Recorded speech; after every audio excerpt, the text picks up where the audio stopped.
rightly for being late, but sadly in show business, sometimes shit gets wrong.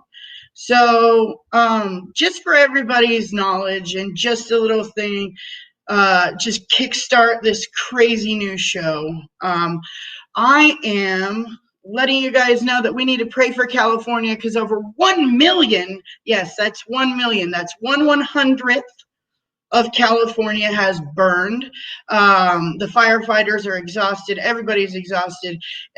Pray for some rain. Sadly enough, right now we are in a warning of lightning, more wind, and more ground strikes. So yay, like 2020 is just a shit show and a half. Also pray for Portland because it's fucking civil war up there, and like people, it is honestly, like, if I have to explain this to you, why are you even my friend? Also, Black Lives Still Matter. Holy shit, what a concept. Fantastic. Also, vote, fight, and dump Trump. Fuck that little fucking orange piece of shit. Also, if you haven't tell already, this is not safe for work and not safe for children. This is a rated R show, so if you have any qualms about that, you might want to hop off now. One of the things that I have in my arsenal is I have lovely comedians here for you. Absolutely top shelf. The first lovely lady that I am going to bring to the stage, or, electrical current, is a friend of mine all the way from Hawaii. She's a Hawaiian local. Her name is Miss Erica Schwarzkopf. Woo! Hey, how's it going? How's it going, my friend? How's the weather over there? Oh, always great. Especially this year. It's not too hot. Yeah, oh my goodness. It's pretty hot over here right now. We're just kind of cooking a little bit. Yeah, everywhere. Crazy. Yeah, I don't know why it's not showing that I've gone live for some reason. Anyway,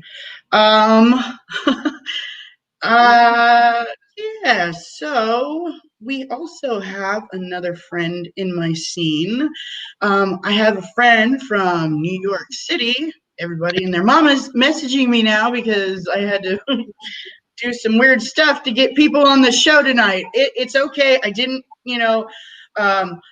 fuck up my morals too much, and my knees aren't hurting that bad. So anyway, without further ado, I have another friend of mine coming up. He is from New York City. His name is Joe. Where is he not coming? There we go. What's up? How's it going? What's up, buddy? I've had the privilege of seeing you in Zooms. You are absolutely hilarious, and you also have a very nice bedside manner. Thank you very much. I'm excited. I'm excited to burn the midnight oil because it is midnight here in it's midnight, huh? Wow. Yeah, but we're the city that never sleeps, so it does not matter. Yeah, that's true. That's true. I lived in the Bronx for a year, my friend, and I got very little sleep. Yeah, I lived on 154th and Woody Crest. So, wow. Yeah, it was nuts. I don't know, but I will say this. Everybody bitches about chicken and who's the best chicken. If you haven't had Kennedy's chicken, I'm sorry, you have not lived, my friend. Kennedy's chicken is the shit. Kennedy's chicken, yeah, it's the best. It's the one that everyone likes out here too. Oh yes, I love that, and I love. Oh shit! Whoops. Sorry, I started this watch party of my own. It's like it's like a remix of us agreeing that Kennedy's chicken is awesome. Yes, absolutely. Well, you see, like I said, this is a show that could go anywhere. We never know where it's gonna go, but I know where it's about to go. It's part of the charm of these shows. Oh yeah, well, yeah. See, this is just the tip of the iceberg. We haven't even reached Titanic level yet. But next up is a friend of mine all the way from Washington, D.C. He's absolutely hilarious, and I just can't wait for you guys to meet him. So I'm going to bring him in to the feed here. And, yeah, this is my buddy Chip Jones. Hello. So is it Robert Kennedy or John F. Kennedy's chicken? Whose chicken is it? Not sure, but it's a Kennedy. It's one of them. Okay. Oh wow, that's All not. right. That wasn't flattering at all. playing with it. All right, you guys. So basically, we're gonna. Yeah. Huh? Who's everyone's ahead. favorite Kennedy? Yeah, everyone's favorite Kennedy. Yeah, it's chicken. Who's everyone's favorite Kennedy? Oh well, I kind of like Junior a little bit, because he was more. I would say Jackie Onassis Kennedy. Jackie Yeah. Onassis. Dude, she Well, was it's actually the other way around. It's Jackie Kennedy Kennedy Onassis. Onassis was her second husband. She was fucking savage, though. Have you watched the JFK shooting? Like, she basically reaches back and puts his fucking head back on while Right. they're still driving. Like, she's gangster. Like, yeah, you know what? I do. That's my favorite Kennedy right there, because that right there is the epitome of just a ride or die bitch. Bro. Like, she. No, what? Nobody's voting for Jamie Kennedy? Nobody's going Jamie Kennedy? Come on. Well, I mean, you got rolling with Saget, so I mean, like, maybe Absolutely not. Yeah. he did produce Malibu's Most Wanted, so kind of a negative strike in my book. Okay. That was the first time to really address white people appropriating the N-word in rap music, because Oh my he was doing God, that it rap was- battle, and then he said the N-word, and everyone stopped what they were doing. He was like, "Oh, my bad." But it's like they really should have used that opportunity to open up a real discussion. A real dialogue. Oh, Could have been a real absolutely. learning experience. Well, I think there's a lot of dialogue Yeah, right now. I mean, like Right that can now- never happen to me because I've never said that word in my entire life. Yeah, Right. I've sang it in songs, but like it's probably still bad. So, All right, so I only use it when I'm calling my wife, which is weird because she's white. But it's like all right, so I have. I love you, Joe. I love you. That's fantastic. Hey, I have something to show you guys. I'm going to take you off screen here for a second. I'm going to put up my lovely sound effect that I made, but it's supposed to.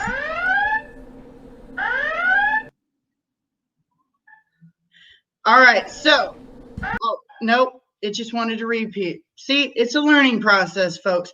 But basically, the top of it says waking up every day in 2020, and it shows damage reports. So I kind of want to see what your guys' thoughts right now on COVID is, and just the state of affairs in general. Have you found the funny in it? Have you found the moment? Like, what? How is your quarantine 2020 treating you guys at the moment? Well, I didn't mean to jump in there. It's going better for me now. I mean, stuff is starting to open up a little. I no longer have to take inventory on how much toilet paper we have in the house because you can buy that now. So that's pretty cool. But it is, it's hard because it's like you always think in your mind, man, it'd be really nice to, stay at home today. But then when they tell you to stay at home for months, it's no longer fun. Exactly.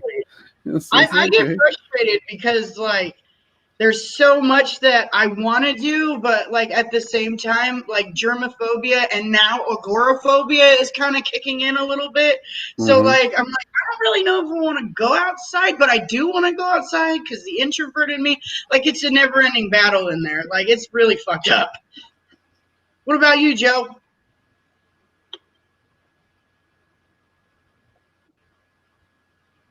Joe? Yeah. I don't know. I've really been enjoying like some of the downtime. It's nice being able to take a break and let yourself rest. But that was like after like the first month. And now it's like man, I'm getting fucking stir crazy, I feel like I've mastered almost everything I wanted to master. I got good at editing sound and doing all of that. But now I want to experience life in New York, and I can't. But it's better than being dead. I guess it's better than having that. So that's what I try to look at. But that sucks because being dead is the worst thing. So they're like, oh well, the worst thing could have happened. It's like, all right, yeah, the worst thing didn't happen, but that doesn't mean what's currently happening isn't awful and that things could be a lot better. So I don't know. I guess I offended Chip. I don't know. Where'd he go? Hang on. I'll find him. Some of us life stayed inside, mister. Oh, he popped out. I don't know why he popped out.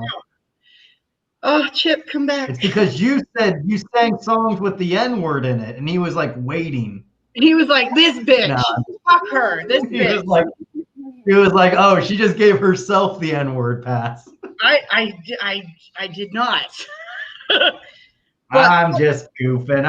I have no right to tell anyone what to say anything. I'm a white man, and we're the most evil group of people in existence since the dawn of time.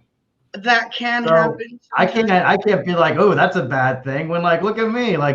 My entire existence is built upon lies and death, and white men are terrible. So I can't really be well, whatever. So it's hey, what can you do? Que sera, sera. What about you, Miss Erica? How is quarantine treating you? Is there craziness or anything like that? What's going on? I've not stopped working. I'm lucky I have a job that's gotten busier. So I'm working more hours actually. But nice. That's fine.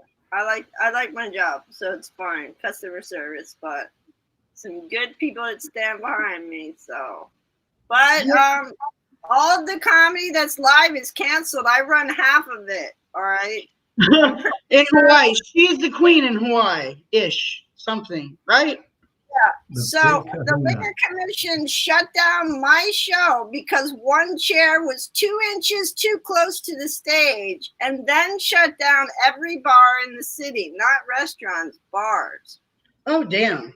So my competitor still had a show in a restaurant, and he had some guy that brought 20 of his friends. And the show went all right. And at the very end, the guy asked the promoter if they could do a group picture with 30 people in it. The promoter said, sure. And he took the picture, and the owner was standing right behind. And he said, comedy is canceled. So you basically shut down Hawaii. See how it is? They just have to blame everyone for some shit. We still have the anarchy for now. So my friend Pam is also starting another open mic that I think is going to be on Saturdays. I'll let you know about that. So there will be 2 out of Hawaii. So that's exciting. All right, right on. So as I told you earlier, I'm going to pop things in. I want to hear your guys' honest opinions about these things. And so, or, just whatever the topic happens to be. This has literally blown up my feed this morning and this afternoon. And I kind of want to see what everybody has to say about it, if you've seen it or not. But what I would like to see is what you guys think of Robert Pattinson being Batman. And have you seen the trailer? Because if you haven't, you must go and watch it, because I'm kind of intrigued to go see this now. I know he was a little sparkly vampire, but you can't hold everybody's past against them, He's just doing it for the money or something. I don't know. But I really enjoy kind of the idea of where they're going with this movie a little bit. I think they're going to be bringing in the Riddler. It's what it looked like. So, for me personally, I would really love to have seen a new Riddler brought in. More so because, the only Riddler that we have had is Jim Carrey. And I'm sorry, but that movie was garbage. So I'm really hoping that this kind of really brings the Riddler out, and it's very different. I kind of enjoy it's still dark. It's not goofy, I don't know. I'm kind of for it. Like, what do you guys think? I am excited. I saw the trailer. I thought it looked great. I thought the costume looked great. Stylistically, it looks amazing. They got the guy from Westworld playing Commissioner Gordon. Yes. Very cool. Very Yes. cool. I think Robert Patterson looked fine as Bruce. I mean, he didn't really have a whole lot of dialogue. The one cool line, was when the thing was like, "Well, who are you?" And everyone was expecting him to say, "I'm Batman," but instead he said, "I'm Vengeance," which is another cool. Like the greatest Batman line of all time is from Batman the Animated Series by Kevin Conroy, where he's like, "I am Vengeance, I am the Night, I am Batman." Yeah, that's cool. Batman's fucking cool. It takes a lot to like fuck up Batman. Like I feel like, yeah, Batman versus Superman. All right, that fucked up Batman. But even like George Clooney's Batman, where he was like paying for shit with the Bat credit card. Yeah, it was like weird and campy, but it was still like tolerable. I don't know, but I don't know. Everything. Man, You like I the nipples? Or what about the nipples? That was just, dude, the nipples were Joel what Schumacher. sold it. And like women everywhere were like, I must go see this Batman now. Yeah, that one was Sorry. nuts. The Christopher Nolan one was the best. But like, when they announced that Heath Ledger was going to be the Joker, everyone was like, the guy from Brokeback Mountain, So I feel like that's like what Robert Patterson got, like, it's like, oh, Twilight guy, But then if you look at some of the other movies he did, like The Lighthouse, he was nuts. So I think it's worth a shot. He's also like a young guy, so you can definitely get like a franchise out of it, as opposed to Affleck, who is, he's like a dude in his 40s, and you got it that a lot of these movies commit to at least 10 years. Like look at Robert Downey Jr. He was like an old guy, and now he's like fucking like he had to do this until he was like in his like he's like nearly 60, but he could still probably do it. Yeah, but you know what? I don't think anyone could have done Iron Man any better, any worse than what we got from Downey. And honestly, what in the world was that? Feedback. Sorry, guys. But I really enjoy. I do enjoy the Dark Knight series because of what a lot of people, because they saw the goofy, Batman of the early times where it was the pow pow, and then they saw Michael Keaton and it was goofy. Then they saw, as it progressed, it just got sillier and sillier. But then, like, what they really don't know is that Batman is a graphic novel. It is not supposed to be goofy and shit. It's actually supposed to be pretty solemn and serious. But a lot of people haven't gotten that because, you have to basically play to the people of the room, and apparently people want it goofy. But now as life goes on and we realize that we can't always laugh about shit, now we need to have a little more serious. But at the same time, I'm kind of curious how this one's actually going to play out in the long run, because like at first I was like, fuck Starboy, and then now I'm like, you got my attention. But here's this thing that I really fucking hate is when they put all the good parts in the fucking trailer. And then all of a sudden you go to see the movie and you've seen everything already. I think like they did the right thing by not showing what the Riddler looks like. And yes. Hopefully they keep that going. I think that should remain a mystery. What do you think? What do you think, Miss Erica, about Batman? About the new one? I haven't watched any TV or movies in a really long time. However, I will say this. I did meet the original Batman, Adam West, in LAX one time. Shut up. He was like, Adam West, is there a car waiting? And I was like, what? So I was like, I'm gonna just stalk this guy. I'm just gonna stalk Batman to the curb and then say hi and just hope that nobody kills you him. Ever wonder if people followed him around and was just like, no, Batman? he didn't have any security with him, but I said hi and he was really nice, so that's pretty cool. But I don't really watch movies or TV. Well, he's Batman. Yeah, he's about all Batman. this. He's gotta be fucking suave, man. What do you think, Chip? What do you think about? Of Have you course. seen the new trailer? Have you looked at it at all?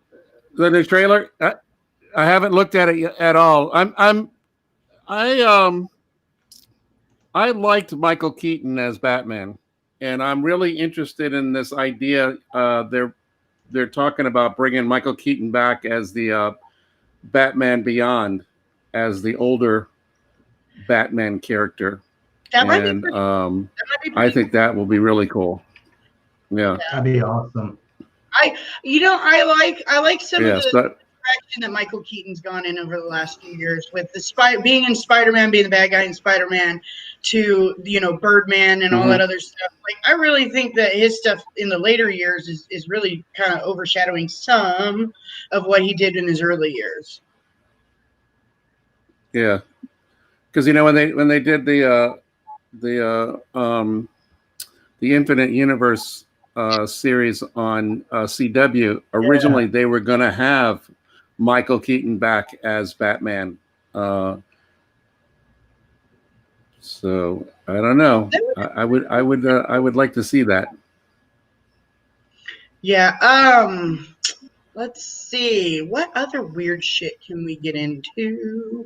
Okay, so a friend of mine sent this to me. My buddy Josh, he was helping me find silly fucking memes. So this is a meme. I'm gonna pop you guys out of here for a second. This is a meme that I thought was hilarious because it kind of brings up the whole mask issue. So it basically says that if you complain about being able to breathe in a mask, you openly admit furries are stronger than you. Because I've seen folks in furry, and oh my god, it's got to be hot and uncomfortable in there.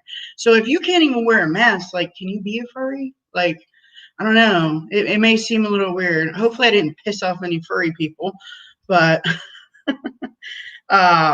yeah. So, like, I don't know. I just find stupid shit funny, and so yeah, we're gonna see what y'all think about furries. Oh man, he left again. He abandoned us. Oh, here he is! Yay! There I am. I was in the waiting room. Yeah. I could never be a. It's a programming thing. Right. So, what do you guys think? I think that's hilarious. I can never be a furry because hair sticks to my tongue really easily. So I couldn't do that. But No? But yeah, I What do mean, this BS about how you can't wear a mask and you're gonna get, carbon monoxide poisoning, breathing in your own. I mean, it's like my dad's a surgeon and he's done 7-8 hour surgeries wearing a mask, and I never saw him pass out once. So it's like, Seriously, a medical professional used a mask to protect everyone around them, and they didn't die. well, they wear them all the time in surgery. It's like it's like, and they've been doing it for. I mean, God, they've been doing it since like 50s, I think. It's like incredible. Who'd have thought? What he's saying, people. And I are also think that right? Exactly. it's When they BS thought of because it. I got to figure. I a just percentage think of it's these really people that crazy that like that are Well, I was what? just thinking. I'm pretty sure a percentage of these. Your feed is is it me? I was thinking a percentage of the anti. Yeah, hang on. Go ahead. I was Go saying, ahead. I'm sure a percentage of the anti-maskers are wearing leather masks for recreation. So they, it's total bullshit. Come on. Yeah, I don't know. Me personally, I think that if people like freaking just wear a mask, let's get it over with. Yes, a minor inconvenience, but just let's get it fucking done. Like I want to be able to go and give a friend of mine a hug, or go to be able, but because of COVID, and I have friends that are immune compromised. My son is one of them. Like, I have to be diligent, and people get so pissed off about this, and it's like, oh, it's like the flu. No, because there's a vaccine for the flu. There is no vaccine for this. So if we just let everyone run rampant, it's going to spread worse than what we already have it at, and we're going to have a bigger problem. Now, again, there's all sorts of other crap. But me personally, I'm like, fuck, I want to go do comedy again. I want to go have like drinks and enjoy doing what we do. And then I'm stuck having to do like online stuff. But this show is the best one of them all. Hey Joe, what do you think? I think if you're not wearing a mask, I should be able to stand my shit. ground. Well, I'm definitely wearing a mask in that case. Yeah, I'm totally down to wear a mask. Well, it's like, yeah, it's like, I don't believe in this shit, but I also don't want to get fucking hassled by people, and I don't want someone to take my fucking picture and be like, look at this fucking murderer. So I just wear a mask because, for the same reason I do everything, it's like the fucking social norms. You think I wouldn't want to just live my best life and go around giving into my every desire? Of course, but society tells me I can't. So it's like, fuck, I'll wear a mask. I'll do this shit. I'll pay my taxes, but I don't want to. I don't want to do any of this. But that is the price we pay for living in the civilized world. Even though in many ways I don't want to, but that's okay. It's chill. Whatever, dude. It's like a thin ass piece of cloth, dude. And people are like, ah. I just want to get on my commune and go and live my happy life, doing whatever I want to do. Like it sucks in general, but like for the most part, we just got to do what we got to do. Like there's literally trying to send teachers and students back to schools and shit like that, and it's like they did that to a school. I can't remember exactly where because I'm not like researcher or nothing, but they sent them back, and then like 800 of them had to go fucking self quarantine.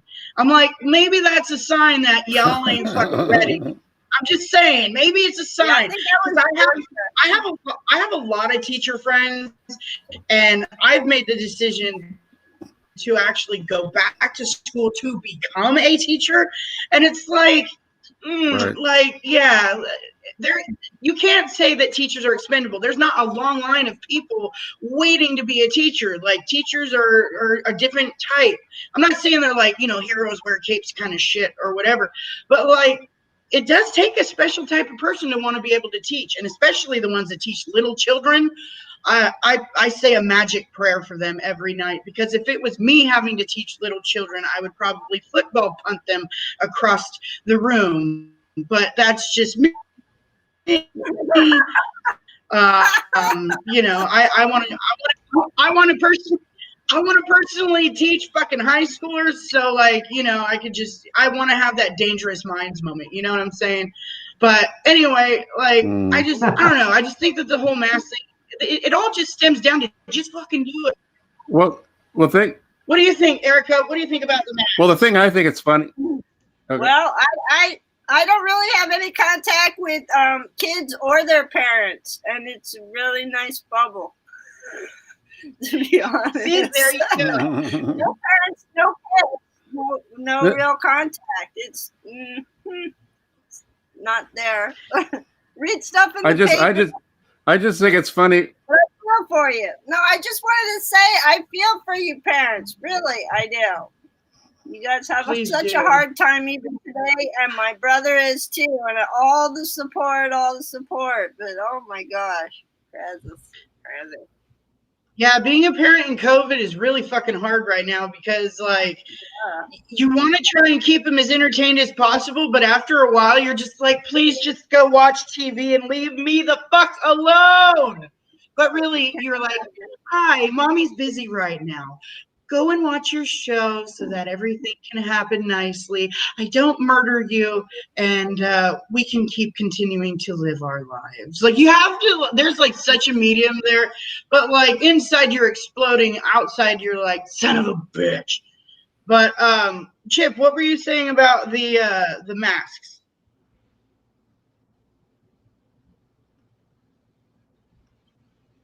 Oh no. Did he freeze? Oh no. Chip, come back Wake to up. us, friend. Wake up, Chip. Wake He's up. just like, "Fuck it, wake me up when September is." All Oh, right, we Chip. lost him. We lost him.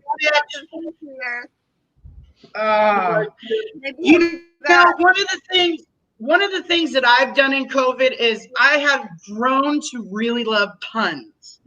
You can see them on my page. I share them for my friends and stuff. I've tried to start doing puns myself. I've done a few of them, and it takes me forever to do a goddamn pun. Because, like, I have to think about it, and I'm like, is it witty? Is it funny? Is it this? Is it that? But then I have my friends who are just, like, throwing them out left field, right field, left field, right field, and I'm just like, hey, what? Like, I started to really enjoy pun work. Like, it's pretty cool. It's another part of our comedy stuff. But I feel really, for me, that dad jokes are just like freaking our puns are just like dad jokes on crack. They're hilarious.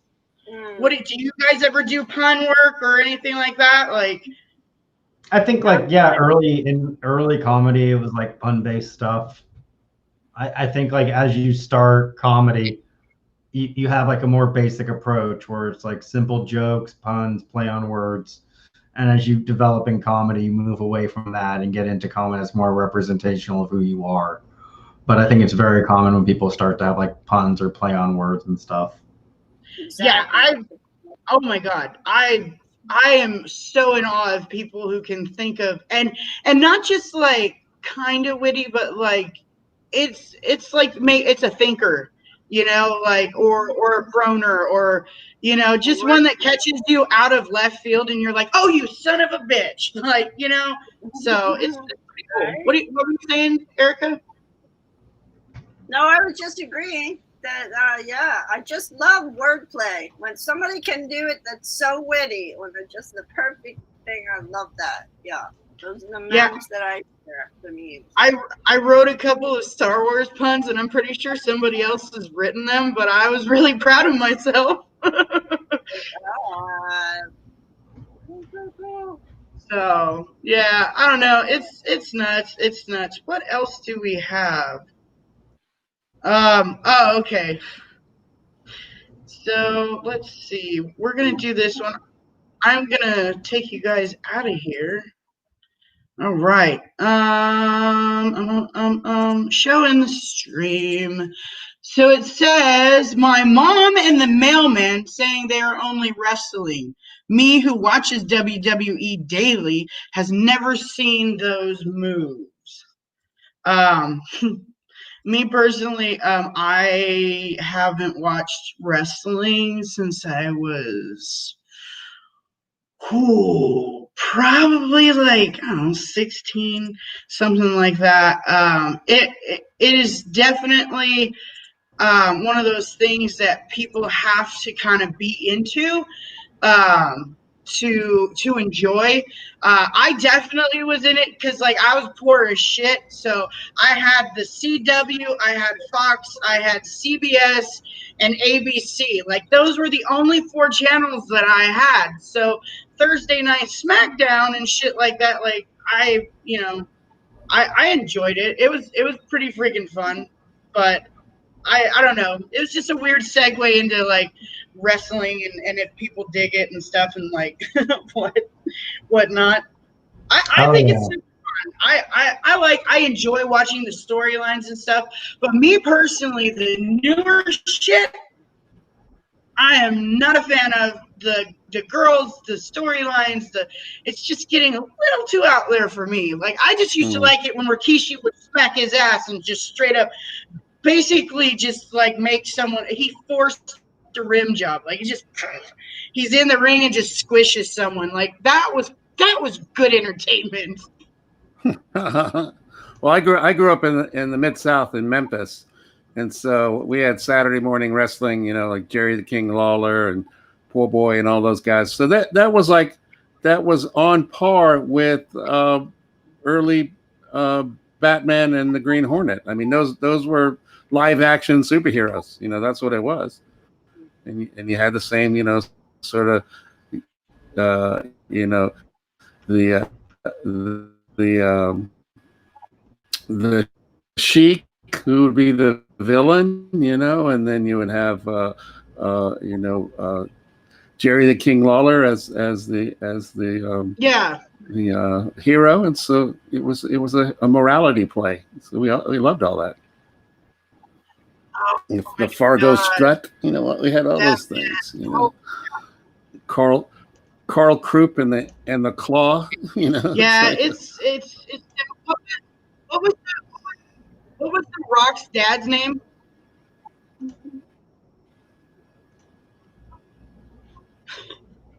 What was the Rock's dad's name? I Rocky. can't remember. I know it's like something Rocky something or whatever. I don't know. What was his name in the ring? Do you guys remember? Right. What was that, Joe? I don't remember. You know, and his granddad was a sumo Rocky wrestler. I have Johnson. lag time. What was that? What was his name, Joe? Rocky Johnson. Yeah, I don't know, like I enjoyed old school stuff and I enjoyed like the 90s of wrestling, but like, and even a little early 2000s, but like even now watching it, it's just like, I tried to watch it the other night and I was like, I don't know about this. I don't know if I like these people. Like I want the Hardy Boys back. You know what I'm saying? I want the Hardy Boys and fucking like I want, you know, Jericho and all that shit. Like that's what I want. It became like everything. It became all glitz and no substance. Mhm. You know. It was so nice back then. I always used to love it when Stephanie McMahon got the shit slapped out of her or like thrown off the stage or body slammed, because it's just like she represented all the mean girls like from my school, you know, and I'm just like, beat that bitch's ass. But at the same time, I had to be, you know, I had to be curt about it, you know. Cool. Yeah, it just became like Ted DiBiase just, you know, sucked all the character out of it because he wanted to make money, you know. So it's become all flash and no. It's not as bad as the XFL. Let's just say that. But we It's won't back. The XFL is back, and The Rock owns it now. I know, it's crazy, but my mom back in the day, she knows supposedly, I don't know if it's true, but supposedly she knew Vince, and she would go. I think they had a San Francisco team originally in XFL. The Devils. Yeah, she said she used to go to the box and fucking hang out and like watch the games and shit like that. And I was like, okay, like cool. I don't know. I couldn't get into the XFL.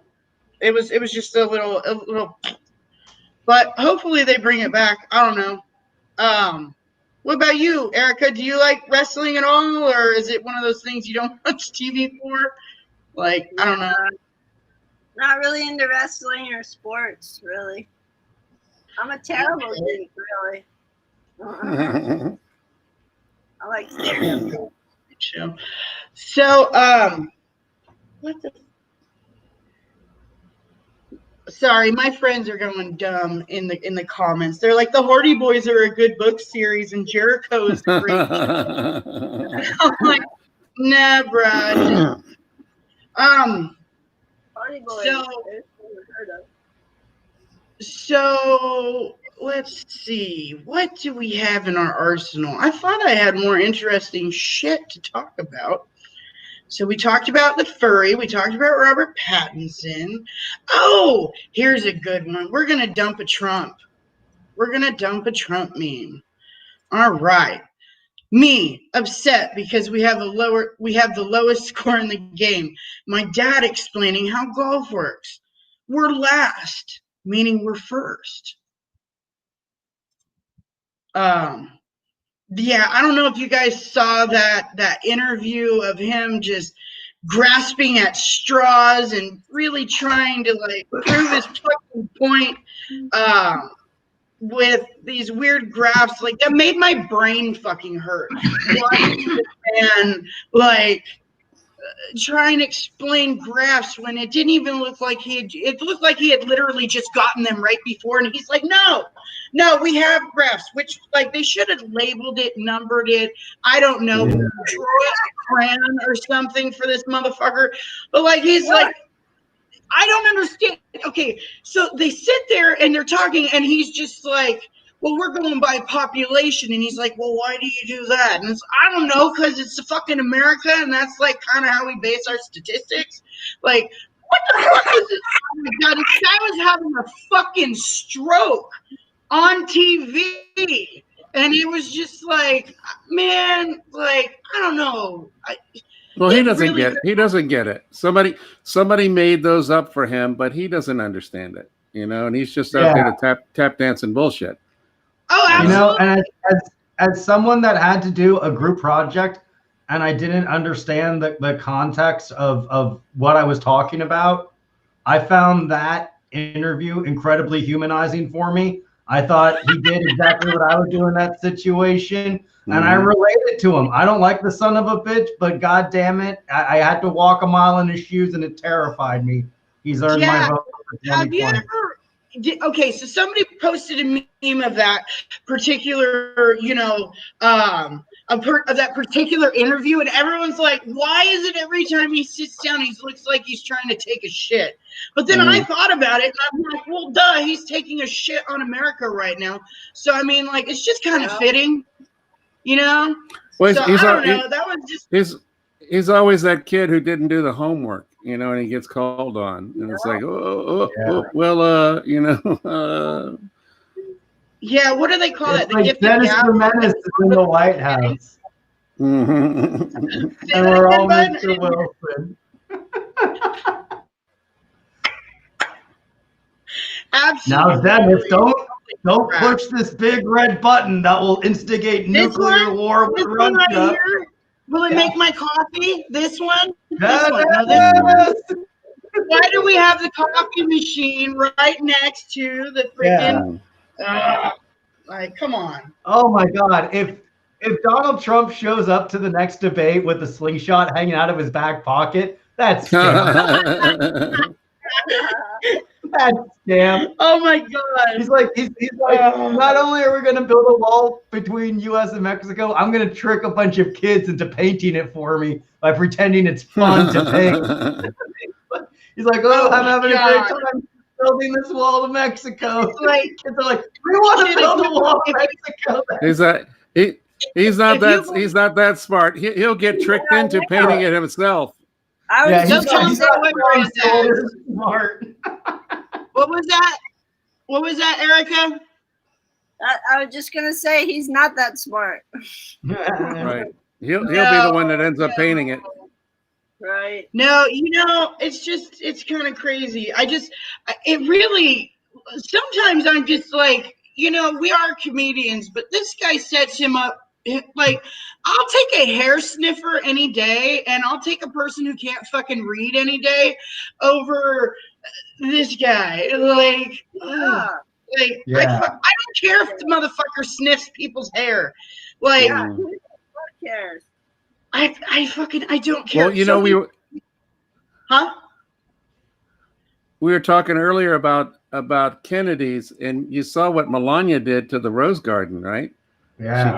She tore up all of that stuff that Jackie Kennedy planted. It's like people are pissed. I just have to say that when you silence the people, when you say fake news, when you destroy old monuments, when you take away the past, I'm amazed these motherfuckers aren't out there fucking Heil Hitler and burning motherfucking books right now.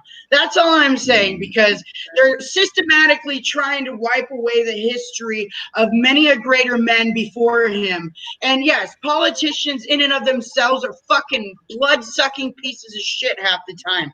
But I would go for any of them. And it's all first ladies. And like, it's the history. He has shit on the history of the White House so many times. He didn't put up the Obama picture. He won't fucking do like, oh, come on. Like, it's enough. Like, I can't write comedy dumber than this. You know what I'm saying? Like, it's just sometimes real life is just not fucking funny. I feel like we're head diving into fucking idiocracy, and I'm just waiting for the motherfucker to come out and be like, water your lawns with Gatorade. It's got electrolytes. Like, fucking, I'm so serious. Right. Like, it's wrong.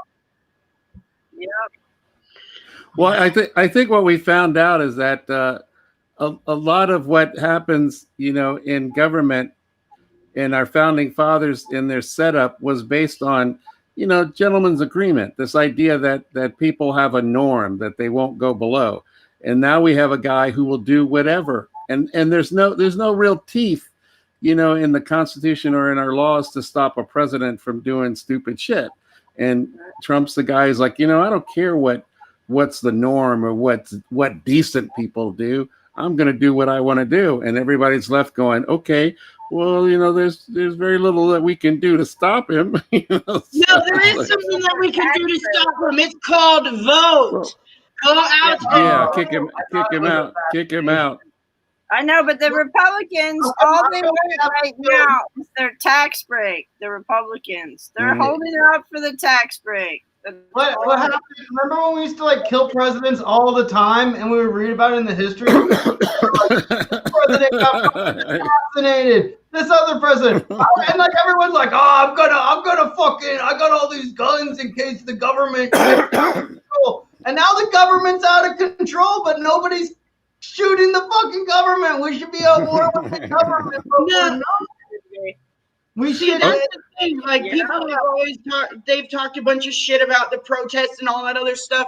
That's how fucking change is won. I'm not sure how people have figured it out, but like, look at all the different societies in the fucking histories.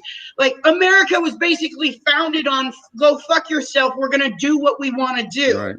So now we have kind of shied away from that whole idea in general, and now it's the almighty dollar and fucking fascism and all that other shit. And people are like, yeah, no, we don't want that. So like, we're gonna fucking riot, we're gonna protest because of injustices and all sorts of other shit that you stupid fuckers are getting away with. Did anybody else hear that? Anybody else hear that? Yeah. I think the NSA just joined us. I'm pretty sure the NSA. My friend. I'm pretty sure we're being monitored right now. America, it wasn't founded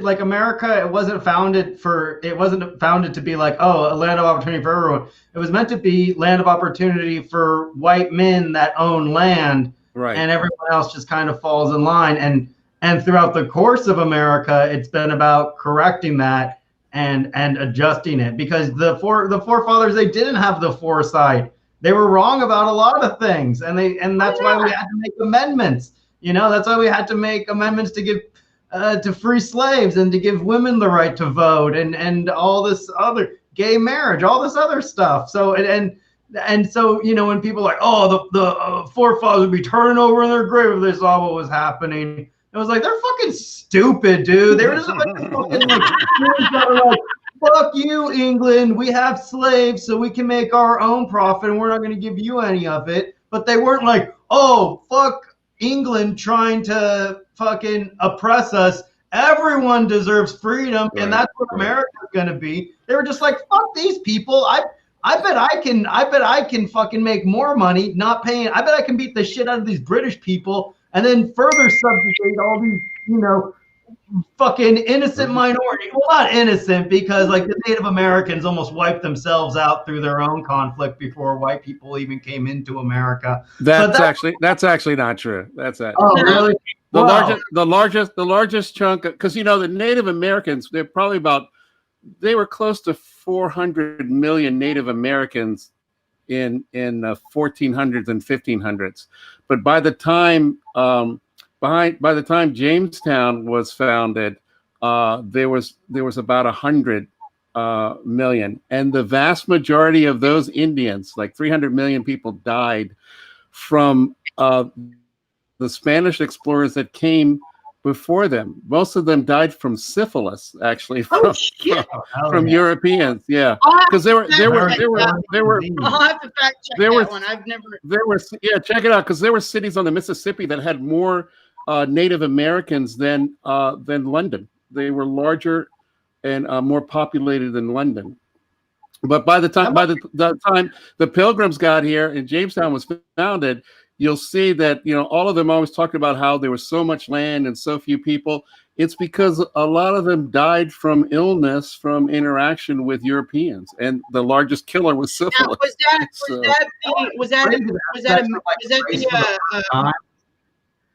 Was that from Vespucci, or was that from other people? Well, that's after Vespucci arrived and said, you know, because Vespucci actually came into South and Middle America, Central America. He didn't really come up to North America, but after the continent was founded, then you had a lot of Spaniards that came here looking for gold. They started basically down in Mexico, where a lot of them landed. But then you had other Europeans like the Dutch and stuff that actually came in to North America. So but yeah, you can like I said, this is a show of just random shit. We're just riffing, we're just talking. Sometimes it could be funny, sometimes it could be fucking serious. You never know. It's kind of okay. So what a lot of people don't realize is, like, after shows and stuff, these are the type of conversations that I feel that we've had. Like, we just kind of sit around and bullshit and talk and do that kind of stuff. Sometimes it's serious, sometimes it's funny. You might find a dropling of stuff. You might do this, you might do that. It may be a funny show. I don't know. Like, this is one of the reasons why I don't really want to put a stigma on the show. This is going to be a comedy show. Like, I just want to have fun, hang out with my friends, talk about some bullshit, and just kind of do what we do. It's one of those. It's when I teach young comics, I say, you know, that apart from anything, I think the main skill or the main characteristic of a comedian is that we are inquisitive. You know, we are kind of like Toto pulling back the curtain, and it's that kind of stuff. That kind of we're sort of interested in everything that makes us take it apart and find the funny in it and put it back together, and, you know, construct humor out of it. But it starts from, you know, we're fascinated by what people do and what they did, and that's where we draw the all of our fuel from. Yes. So is that someone trying to get in or something? I have no, it's just somebody's phone. But you know, one of the things that I've noticed a lot lately, and I don't know if they're spam or if they're real or if they're, you know, they caught the pandemic bug and it's like, I've got to do something with my life. But I have gotten a lot of messages lately about people like, I'm trying to break into comedy. What should I do? And I'm like, how the fuck am I a poor authority for any of this shit? Like, why are you asking me? You know what I'm saying? I don't headline. I don't do anything. But at the same time, I'm glad that they reach out. You know what I'm saying? But at the same time, I'm like, why me? Like, really? So I basically always tell them the same thing. If you're wanting to get into comedy, research your area, do all of that, try and figure out, you know, what it is you want to talk about. Number 2, write some fucking jokes. Number 3, go to open mics. Number 5, and number 6, fucking pick your dick up from the dirt, do it again and again and again and again and again until you either get sick of it or you fall in love. Me personally, I fucking fell in love with comedy because it's a fucking therapy. It's a way where I can look at, like you said, the fucked up part of my life, bring it to people in a funny way. You know, because I lived in foster care and did all sorts of crazy shit when I was younger, and I have kind of radical views on things. So I like to bring them to people in a very different way that they're not used to seeing. Because usually when you see foster care, it's kind of like you'll see like a little tear run down a kid's face, and it's like, we need somebody to donate cars for like foster kids or coats for foster kids, and it's like, yeah, motherfucker, they need cars and coats. But at the same time, you know what I'm saying? Like, I love that part about comedy. And, and finding your voice and finding your footing. But I just had to find it fucking hilarious that anybody would message me asking me why I was for somehow some forerunner in comedy. I'm like, did you even look at my page? Like, I have a couple of videos and they're absolute garbage. So like, why are you even asking me? You know, but I don't know about you. But the reality is there's people that's in the game less time than you, and they do need guidance. So from the beginning, people were asking me. I've been in it 9 years now. It's amazing. It's been that long. But yeah, all kinds of people ask me now. But I tell them the same exact thing that you just said, pretty much verbatim. Yep. Yeah, I just tell them, dude, work your stuff, find your voice. Me personally, I always tell them, don't make shit up at the beginning, because when you're starting out and you're trying to remember your shit, like making up some bullshit is harder to remember than something that actually happened to you that was funny. That's just me personally. Right. But I mean, if you don't want to do that, I think audiences know. They know when there's truth in there. And we're beyond sort of the, you know, in the 40s and 50s, you know, comedy was about just writing the funny joke. And then when we got into the late 60s and 70s, it became more about the comedian, their point of view. And that's where we're at. And I think that's what works best. And I also tell people, I said, you know, apart from writing, the other thing too is, you know, have a mentor, you know, figure out what comedians out there that speak to you, and look at their stuff and study them. You know, what are you reading? You know, I mean, it's like, you know, every successful person that I know of, whether it's in comedy or anything, they have a blueprint that they're working off, which is a mentor, somebody who went before them, who spoke to them, and, you know, they follow along, you know, and then if you become that next artist of it, then you will take that to the next level. Because, you know, at its core, comedy is like any other trade, like plumbing or becoming an auto mechanic. You know, the first few years, you're just learning the trade. Picasso had to learn how to mix paint and stretch canvas before he could ever find out if he was an artist at it, you know? So that's the things you got to study that and get the basis down.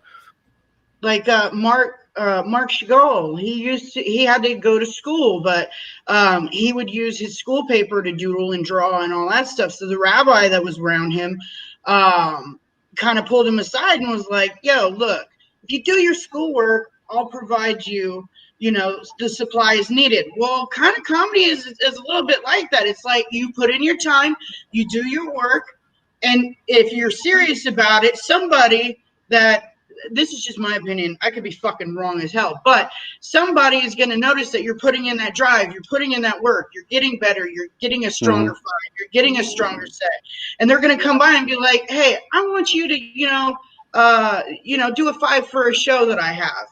And then it just keeps going from there.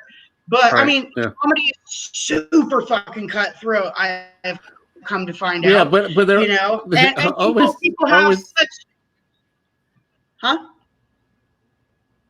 I was gonna say people also, young people have this idea of, you know, of being an overnight sensation, and it's like, you know, every comedian I know that's an overnight sensation took 10 years to get the overnight sensation. You know, it's about even if you're gonna get to the point where you're gonna branch out from sort of the standard, you know, premise, setup, and punch. You got to know that, but you got to know the rules before you can break the rules, you know? So that's my ex-husband. It was hella hilarious. This is actually part of my stand-up, because he's like, I could do stand-up. I could do this. And I'm like, well, fucking put up or shut up, bro. Like, you're acting like you know what you're doing. And he's like, oh no, I don't want to be famous. And I was like, I don't think you know how this works. Right. Like, it doesn't work that way. You just don't go and tell jokes at a fucking dive bar in the middle of Sacramento and then turn around and sell out Madison Square Garden the next day. Like, it takes work, just like anything. It takes work. My favorite are young comedians that say, well, sometimes my set is not about the laughter. Sometimes it's about the silence. It's like, what, you're doing a TED talk? That's not a comedy set. That's not a comedy set. Well, what do you think on the subject, Joe? Being famous? I think No, about kind of like how comedy and like people reaching out to you and just kind of like the whole comedy dynamic, Joe, like for you. Joe is already famous. Oh, I'm sorry, I didn't realize. I'm viral through the Breitbart website. That's where unfortunately I am inexplicably tied to that site, for better or worse. Typically worse. I mean, like when comics message me and they say, how does it work? I say everything's comedy and you have to look at it like that. I think a lot of people look at things like, oh, I don't want to have a fucking day job. I want to do comedy. I just want to do comedy full time. And what people don't understand is like, look, man, you need to have like a job. It's good to have structure. 2, it takes fucking decades before you're able to like consistently need to work exclusively through comedy. And Right. It's also important to have a job because look, we're in a very unique situation right now where you can do stand-up comedy at any time during the day, but that's because everyone's home. During a regular day, most open mics don't start until 5 or 6 p.m. So Or later. have A lot of them start later. Exactly. But So you a lot of time, right, and you also need to have that life because that's the fuel that you use Right. to make your comedy. If you're just gonna sequester yourself away like we're doing now in your house and you're not doing experiences, then you got nothing to pull comedy from. And it's like Right. I Like don't that's know, the only reason like crowd work works now is like we are all stuck at home, so we can be like, oh, another day at home, and that's relatable. But in the quote unquote olden days, an opener, I would be like, man, I hate my fucking job. Don't you guys? Isn't it nice to get out of the job? What do you do for Right. a living? And Yeah. Yeah. oh, I do this. It's like, oh, I do this and this. Hey, at your office is there, and you kind of build a repertoire, and then the audience immediately like, damn, I have somebody at my office just like that. This person knows what's up, and like that's how you build like a connection. Too. You have to have those experiences, and I think a lot of comics they just like, well, I want to just be a comedian. That's all I Right. want to do. I'm gonna sit at home and make up funny, and it's like Right. it comes from a real place. Right. From a real place. Really like because I don't believe I ever said this, but like people that came in that were new and then they're like they've been in it for like 2 months and they're like, I got a solid 30, and I'm like, really? Because like I've been doing it for 2 years and I barely got a 20. So like and then there was one that was like, I've got an hour, and I was like, I want to see this hour because like it's just, come on, man. Like the thing about comedy is, yes, you're gonna do your comedy and shit like that, but you have to have some sort of fucking level of humility, especially knowing like, hey, that joke didn't land. And that's one of the things that sucks too about doing the Zooms and stuff, because half the motherfuckers like mute themselves, so like you're telling a joke and it's just like, Right. you know what I'm saying? Yeah, that's frustrating. Sure. Sorry, my dogs are trying to be barkers. So but yeah, I don't know, like being what we do and doing what we do, I know that we see a lot of oddball stuff and everything, and we're gonna wind this show down. But what I like to do, I did it the last show, we're gonna do it this show. Why don't each of you at one point, we'll start with Chip, then we'll go to Joe, then we'll end with Miss Erica. But what A we're sing gonna, along? Is it gonna be a sing along? no, hell no. Oh. Y'all don't want to hear that, trust me. I thought we were gonna sing it around, and I'd started out row, row, row. Okay, now Erica, ready? Row, row. Oh, never mind. No, this ain't Sesame Street, bruh.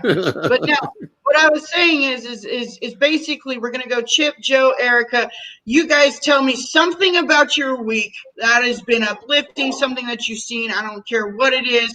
Something I always want to leave a little positive note on the end of a show. Obviously, like, I totally like kind of thought this show would be like, hey, we're just gonna be a bunch of comedians and fucking be like joke. But you know what? It's kind of cool that we had some pretty awesome jokes peppered in there, but we also talked about some really cool issues. So I really love that. So what I would like is so that we leave this whole thing in a good feeling. Tell me a feel good story from you about this week, and then we'll get out of here. So because people probably have to go to work /home /daycare / tomorrow, So anyway, Chip, take it away, my friend. Today has been this has been a boring week. I mean, I think the most exciting thing, and it's horrible, but it's so COVID, is that we were almost out of groceries in the house, and I went ahead and ordered groceries to be delivered, and it arrived. It arrived, and everything we ordered, we got. There was no substitutions. There was nothing out of stock. We got everything we ordered. Yes. I mean, we got everything. And we danced like Seinfeld. We just danced. That's the level that we're at. It's like watching The Walking Dead when they find a can of peaches in a drugstore that's been closed for a year, and they're like, "Hey, look!" That's what we were like. I never understood The Walking Dead because they are so fucking slow, but yet they always get caught by them, and it's not like they're quiet. So like, how the fuck do they sneak up on you? I don't get it. I don't know. I love zombie movies. Don't get me wrong, but and stuff. But like, I just never got that. It was lost on me. All right, Mr. Joe. Hi. Good. All right. Let's see. Last Monday, I did psilocybin mushrooms. That was awesome. I hung out in my room. I dimmed the lights. I listened to some great music. If you guys ever have time on YouTube, go to Lo-Fi Hip Hop Radio on YouTube and listen to some chill beats. You don't even need to be on psilocybin mushrooms. But it was a good little reset, man. I felt good. My brain felt realigned. Like, I don't know, something about it. Like, my lungs feel stronger when I eat psilocybin mushrooms. So that was cool. It was just invigorating. Yeah, I got some more. So I'm probably gonna have to wait a couple weeks to make sure my serotonin levels even out. But once they do, I'm going back. Dude, I just shared a meme from a friend of mine that said, "Fuck self-care. Let's just go do acid and be naked and yell at the moon." And I was like, I'm cool with the acid part because I'm not a fan of psychedelics. I have too many skeletons in my closet. I have never had a good trip, so I'm like, I'm good. But I will do the naked and yell at the moon thing because trust me, it's very liberating when you're out there being a big chunky girl yelling at the moon naked. There you go. I think I speak for Joe when I say we don't believe you till we see the photos. So, well, see, that's not an OnlyFans. I will do the naked and the acid just for the record. All right, so Miss Erica, let's hear some good and positive from your. Well, to be honest, my friend Pam announced she's going to do her open mic from Hawaii, and it's only the only other one from Hawaii besides My Anarchy. I think hers is going to be Saturdays at 3. But mic too. So yeah, in our entire state, we only have 2 online open mics. But hey, we're growing from there. You got to start somewhere, right? Well, but basically what you're saying is that you've cornered the market on open mics in Hawaii. In your area. No, that's right. In the other states, we have 2 in the entire state. Yeah. So there in You California. ordered it in your state. Yeah, flip the dynamic. You And cornered the even market. Because the two fights that are being run in the state are done by women. Fucking That's right. I know, that's so Feminine awesome. Yeah. Yeah. All right. I'm also doing real shows. So I'm going to tell you guys my feel-good story. Okay. And if you're a friend of mine on Facebook, you can see all my millions of fucking diatribes of shit. But anyway, what it is I'm a campfire survivor. So around the time that the ashes and shit really started hitting over here, because again, over 1 million fucking acres has burned here. Like it's not a joke. So I was kind of feeling down and depressed because I lost my home and I lost my community. I lost a lot of shit. To the campfire. So I was feeling down, and my aunt's like, "Hey, you want to go with me to pick up my stuff that I've got?" She's like on a bid site or some shit. Anyway, I was like, "Yeah, why not? Fuck it. I ain't doing anything else." So I go with her, and she got me the coolest freaking. Okay, so I am a Star Wars fan. I love Star Wars. I mean, like, hello, I got Yoda with me right now. Mm-hmm. Just saying. So I'm just saying, but I love Star Wars, and she went and she got me the coolest freaking thing. She got me my own R2-D2 droid. Wow. This can freaking watch the movies with you and do all the little sounds with you. You could put it on patrol and it could walk around your house and shit, like this thing is tits, man. Like I was so stoked about it, and she knew that. Like I was just. She's like, I knew that you were having a shitty day. I wanted to get this for you. So shout out to my Aunt Nancy for giving me one of the coolest fucking Star Wars gifts I've gotten thus far. So it's full scale. It's life size, full scale. No, it's a little guy. Oh, okay, It's a little guy, but like it's. Yeah, it's app operated, cool. so like cool. I could like drive it around. Yeah, I could drive it around. I could spin its head around. Like I can make him like do all the stuff that he does. Like I can make him blow up. You know how he like rocks back and forth and then just falls over. I can do all that. So it's super cool. I just can't show it to my children because they don't want to break it. That's right.